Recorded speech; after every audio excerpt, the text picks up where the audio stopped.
Welcome to the Book Show, a celebration of reading and writers. I'm Joe Donahue. The House in the Pines is a new psychological thriller from Ana Reyes. We follow Maya, a young woman who only has hazy memories about the most traumatic moment in her life, witnessing the mysterious death of her best friend. Maya's desperation to hide from and eventually fight for long-buried answers feels real as Reyes imbues the book and the plot with her own deeply personal experiences with withdrawal and searching for a real sense of home. Ana Reyes is a writer in Los Angeles with an MFA from Louisiana State University. Her work has appeared in Bodega, Père Noir, and the Delta Review. The House in the Pines is her first novel, but she first started writing when she was growing up in Pittsfield, Massachusetts, where this new novel takes place. Ana was 11 and wrote about a creepy house in the Berkshires. On stage at the Colonial Theater in Pittsfield before a live audience, I asked her what it was like to return home. It feels incredible. We just came from the library where, as Joe mentioned, I wrote my first story. So it feels very full circle to be coming back here with my first book that in some ways feels like a continuation of the first thing I ever wrote. So I'm so happy to be here. So talk about that first story, because a creepy house was involved? Well, I did write a story about a creepy house, but something very strange happened today when I went to the library. And it turns out they keep files of all the children's stories, of all the children who submit to their contest. So they pulled my story, and it was a story about killer robots from the future. So that's not exactly what I remember. It kind of ties in with I forgot the killer robots. Yeah, it totally ties in with sort of the themes of this book, which is that I remember writing stories for the contest, and I thought that the one that won the honorable mention was about the house, but I couldn't find that one at the library. The one that actually got the honorable mention is about killer robots from the future. So. Well, when you say how it ties into the book, it has to do with memory. Yes, it has to do with memory, so I have this vivid memory of that story. I know that I wrote that story, but the one that they have at the library was a different story. So what fascinated you about memory that you wanted to write about it in this way in House in the Pines? For me, I think the idea of memory being unreliable really feels realistic to me. I think we're all unreliable narrators in some way. And if you just think back to a story that you remember from your childhood, I think most of us have that experience of saying like, oh, this is how it happened. And then someone else says, no, that's not how it happened. You didn't say that, I said that. But just that feeling of you're so sure you remember something, like me writing this story, and then it turns out to be something very different. And so that to me was something that I've thought about, and I kind of took it to an extreme in this book for dramatic purposes. To me, and I think especially for this crowd, but for anyone listening, it works on two levels, because it is a wonderful story, a wonderful mystery, if you will, and then there is that local element and writing about Pittsfield, and it's a great place to set a novel, it would seem to me. Yeah. Yeah. What was that like for you?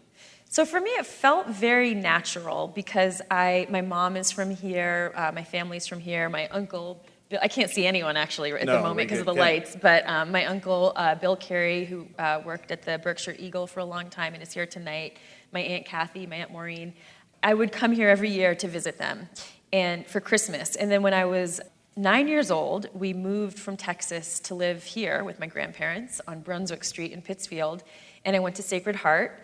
It just, to me, is a very beautiful place with the natural beauty, and I was also just very interested in, my mom would always talk about Pittsfield, the Pittsfield that she remembered from when she was young, you know, cruising on Thursday nights, and the England Brothers. She was actually the Easter Bunny at the England Brothers. Oh, really? Yeah, she wore the costume. That's a story. Yeah, so I just had a lot of, I heard a lot about it growing up, and so I just thought it would be a great setting for a story.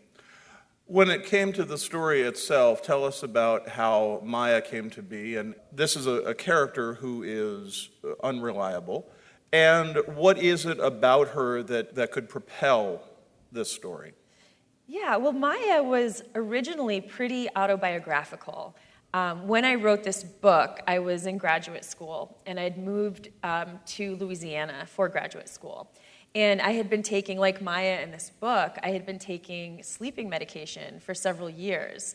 It was prescribed by my doctor, who never really warned me that it was something that would be addictive. So I kind of figured, like, okay, it's going to be a little bit hard to stop taking this, that I've gotten used to having this sleeping medication. And then when I moved to Louisiana, the doctor just cut me off immediately. And I knew it was going to be difficult, but I didn't know how difficult it was going to be. So in the book, the character is dealing with something similar, where she's suddenly been cut off of Klonopin, and the withdrawal that she goes through is very intense, and that is all based upon my actual experience.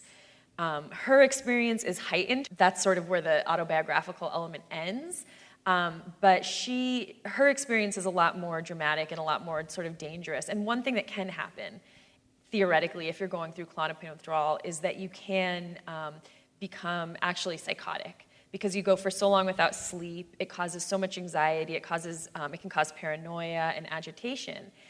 So for me, that dovetailed really nicely with the unreliable narrator, because she is going through something that would make her sort of question what's happening to her. You know, she's awake for so long that she almost kind of starts to dream while awake, as a way of the way that I thought about it. And writing about it really helped me through it, because I had insomnia. I was awake for so long, and I was writing about it, and that really helped me kind of get through it, because I was angry at myself for getting in that position. But when I wrote about it from her perspective, I was able to sort of have compassion for her. And then ultimately, I was able to extend that same compassion to myself. So it was really helpful to write about it. So that's kind of how her immediate situation took shape. It was very autobiographical. But like my father is also from Guatemala. So that was part of her backstory that I also took from my own life. And kind of weaving all of those different things from my own life together was how I created her. But part of the process of writing a book, at least for me, is having the character become her own person. So by the time I was done with the first draft, she was no longer me. She was her own person. And that happened by just a series of decisions that the character makes. So every choice that a character makes sort of defines who they are, sort of like people, like every choice we make tells the world who we are. And that's very much true of characters. So by the time I finished writing this, she was no longer me. And the character in this is not me. I should just say that. Everyone thinks that's just what happens when you write a book. Everyone assumes it's you. But absolutely. Yeah. Now, it starts off with this video that sort of kind of goes viral and is of a weird scene that people don't quite understand. But it ends in, ultimately, there is a woman who's dead. And that is where it starts, and that's when it hits Maya that there is a connection there that she's now searching for. Mm-hmm. Then you bring us back and forth, and you bring us to her upbringing and also to present day, which I was interested in because it's really not that long a span of time, is it? It's 7-8 years, really, right? Yeah, oh yeah. And that's fascinating. So what was it like in writing the duality of that? Well, I had the first storyline, the present day storyline first. So I knew everything that happened in the present. I knew the twist from the very beginning. I always knew this. So this is a house with a secret, and I won't say what the secret is for people who haven't read it, but it's a house with a secret, and I always knew what that secret was.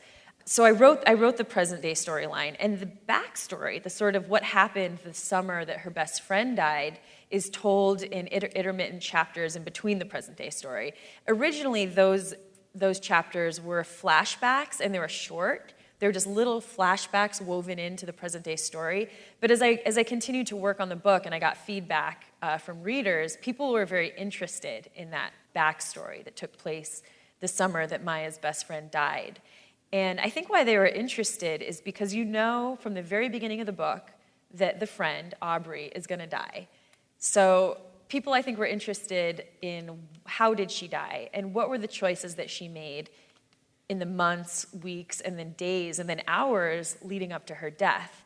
So to me, that became a really interesting thing to write because it kind of had this natural poignancy in seeing these two best friends just kind of going about their lives as teenagers in Pittsfield, going to Wacona Falls, doing things that you would do as a teenager in Pittsfield.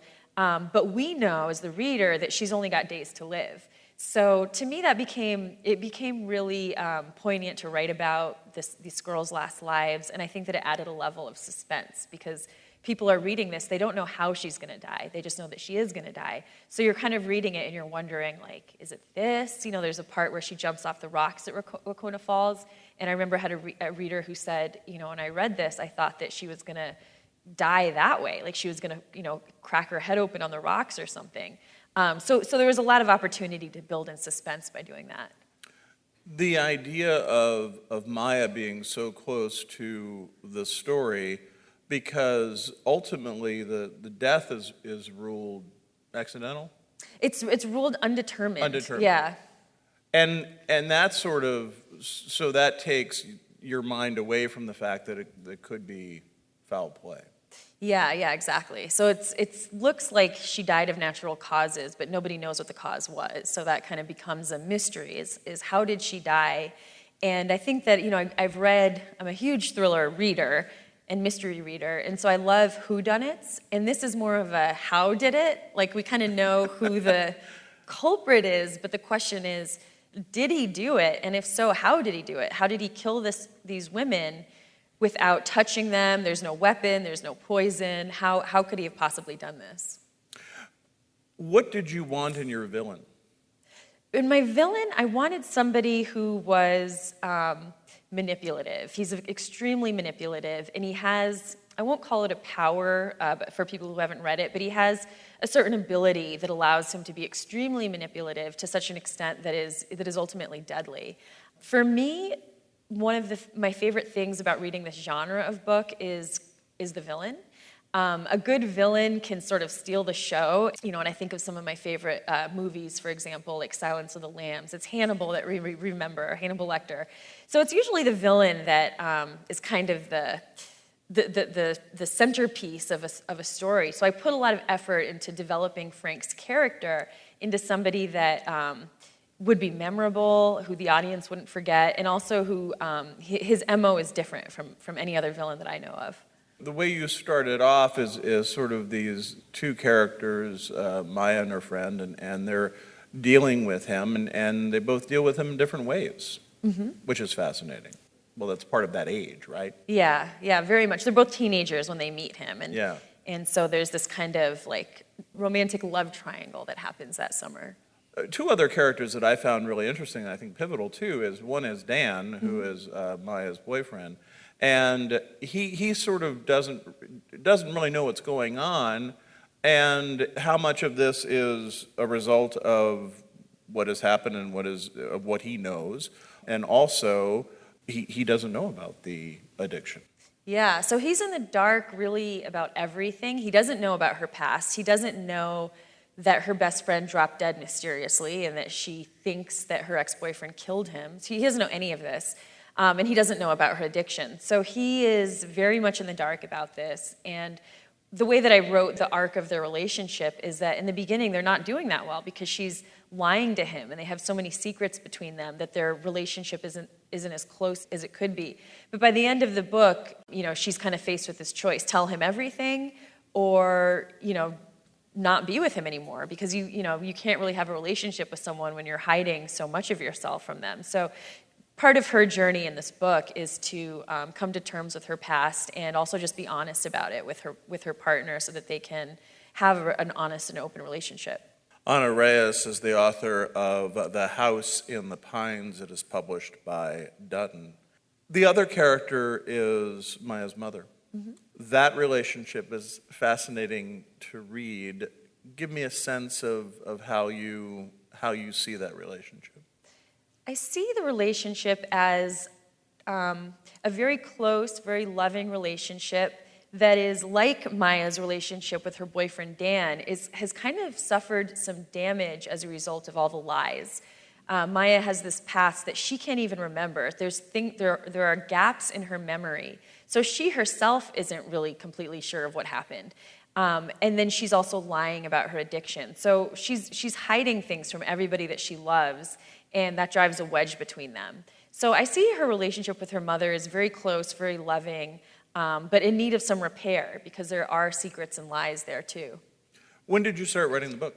I started writing the book in 2015, and it was my thesis. I was getting my master's degree in creative writing at Louisiana State University. So I wrote the book in a year, and then I set it aside for a while because I graduated, I had to find a job, I got married, I just didn't write for a while. And then I went back to it, I revised and edited it.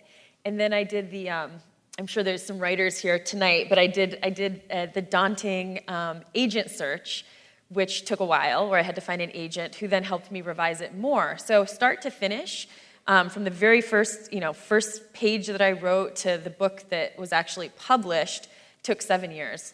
But the majority of the writing done, say, pre-COVID. Yes, mostly, yeah. And then all the negotiating stuff takes place during that, and then figuring out, well, when the hell do we put it out when the world turns normal? Yes, yeah, exactly. So I sold it, and then there's a whole process. So part of that 7 years was just after selling it, you get your feedback from your editor, and then you revise, and you send back and forth, and the book changed a lot in her hands, and thankfully I ended up with the best editor that I could ever hope for. She got what I wanted to do, she supported it, so she helped me very much with shaping it and fleshing out the parts that needed to be more deep, and then also cutting things that weren't working.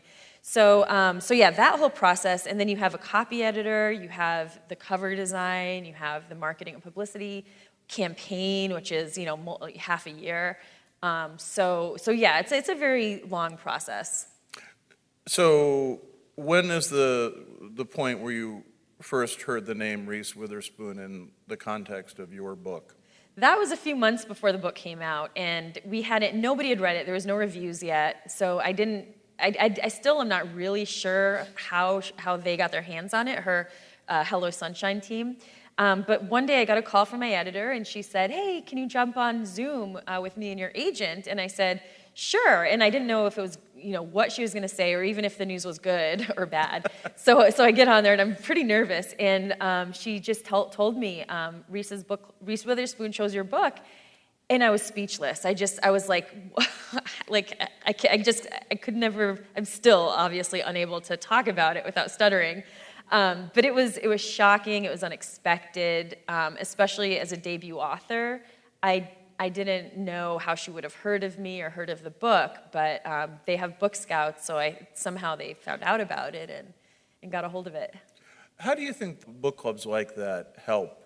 I mean, obviously, they help sell books. Yeah. I mean, you went right to the top of the bestseller list in a blink. So it would have happened anyway, but it didn't hurt, right? So Yeah. What is it about the book clubs that and also the overall of just having a sort of a built-in audience, right, for a book of trusting someone to say this is really good? Yeah, the built-in audience is the biggest part because there's a lot of people who loyally read every book that she puts her name on. So, and there's a great app. You can download the app. I have the app now, and you can read along with people. So people will be posting, the app will post questions, and readers from all over the country, all over the world really, will log in and post their thoughts on the book. So it's a really great community too. I love reading books, but I also love talking about books with people. So it's kind of, you get that kind of sense of community. And I think that what the Reese Witherspoon Book Club did specifically for my book is that as a debut author, nobody had ever heard of me. And it's unlikely that I would have reached the audience that I did if she wasn't, promoting it. So I think it was just an incredible boost to this book. Okay, diagnostic question. So you have the app. Yeah. Now, do you follow people reading the book you wrote? I did in the beginning, and then I stopped. I actually don't read reviews anymore. Yeah. Because, not everybody likes it. Well, right. Yeah. It would seem like you're going to your own funeral. Exactly. That's what it feels like. People can be very supportive, but then there are some people who just really don't like it, and they'll say all the things they don't like about it. And before I sold the book, I thought, if I ever sell a book, I'm going to be just so happy to have sold a book that I don't really care what happens after that. Yeah. Turns out I do care very much, because the first time I read a bad review, it really was like, it was painful. So that's when I stopped reading reviews. But I'm still on the app, and the next time I read one of her books, I'll be on the app as a reader. But about halfway through the month, I decided, even though her readers are pretty nice, there were just some things where I thought, I really don't need to be seeing people talk out all the, the unanswered questions they have. Like, I just thought it wasn't helpful for me, as I start working on my second book, to be questioning myself like that. That just sounds horrible. So, yeah. So if I have this right, then this isn't just reading a review of your book like, this is what I think of this book. This is sort of real time, that I'm on page 87, and this is what is going through my mind as I'm reading page 87. Pretty much. Maybe not that level of detail, but there's like a whole forum of first thoughts. So people will come in and they'll be like, well, here's what I think of, and they will say, like, I'm about a quarter of the way through, and here are the questions that I have, or here's what I like, or here's what I don't like. So yeah, you are following along as people are reading it in real time. And as you can imagine, that was just painful. I had to stop. Yeah, because and there's just negativity online anyway. Yeah. So you mentioned a second book. So how far along were you in that as this was starting to mushroom? I was in the very early phases of it. I was taking notes. I was doing research. I had started writing it, so I had a couple of chapters. But then when the book came out, there was a lot of activity. I was doing some touring. I was doing a lot of interviews, and some of those are written interviews. So, that you put a lot of effort into writing those, and it kind of was stopping me from working on my next book. So I ended up taking a few months off, and I'm really glad that I did, because now I'm going back to it, and I'm seeing it with fresh eyes, and I'm realizing that I'd need to course correct a little bit, and if I hadn't taken those months off, I think that I would have just kept going. So I'm glad that I have that time now to go back and sort of reevaluate what I did at some distance and start again. And the distance that you had, I mean, you can look at it as a 7-year process, but that is nice to have that time to look back and see how you've matured as a writer and as a human, and put that out into the world. Yes, I think it's necessary. Maybe not for every writer, because there are some people who do a book a year. I don't know how they do that, but there are some people who can just turn out book after book. And I think for me, I need to have that little bit of space from it, because it's, even when you're not writing, you're thinking about it. And so the story is continuing to develop in your mind, sort of in the back of your mind. And then when you do go back to it, you have all these new thoughts about it, and you can look at what you did with some perspective. For me, I need that space to have the perspective. Is the book in tone similar? It's very similar in tone. A genre that you enjoy? Yes, yeah, I really love this genre. I mean, this is what made me fall in love with reading was Christopher Pike and R.L. Stine, who famously wrote the Fear Street and Goosebumps series. Those were kind of what I was reading when I was at the Berkshire Athenaeum, when I was 11 years old and entering that contest. I would just sit there all day and read, and those were the books I was reading. So I've always kind of had I like scary stories, I like mystery, I really like questions that you have to, keep reading in order to find out the answer to. So I think I'll always write in this genre. Did you always know what the method was going to be, in the sense of how this was going to go down, and then go back and say, oh, well, we can have fun with that now? I didn't. So I always knew what the house's secret is, so I always knew what the twist was. I didn't always know the method that Frank uses to do what he does, which is very vague, I know, but I don't want to spoil anything. I didn't always know the method. I always knew the house's secret, but it took a lot of thinking and research to get that method sort of figured out, and to figure out how it would work in the real world. So I'm sure the question you're asked, especially when you're here in Pittsfield, is there a house in the Pines? And even when you were writing that story as a child, was there something that you saw, a place that you saw, something that you saw, a creepiness that went in that burned itself into your brain? Definitely a creepiness. The house is not a specific house. It's sort of based on sort of like an archetypal cabin in the woods type Yeah. of thing. But it's in the Pittsfield State Forest, which is where I did spend a lot of time as a kid hiking with my mom. And so that, I always thought it's beautiful. The Pittsfield State Forest is, it's probably my favorite place to hike because I just love the woods around here. But there is some creepiness to it, especially when the leaves start to fall. I think that growing up reading a lot of fairy tales also, just the idea of a child in the woods, you've got Hansel and Gretel and any other number of children who get lost in the woods. To me, the woods were always kind of a scary place. And so I did have sort of a slight fear of the woods as a kid. And I definitely brought some of that into the woods in this book. I mean, once you get into the woods at dark, I mean, Yeah. that's creepy, right? Yeah. Yeah. And that, for readers, even adult readers, I mean, that just brings you to a place where you're, what's going to happen?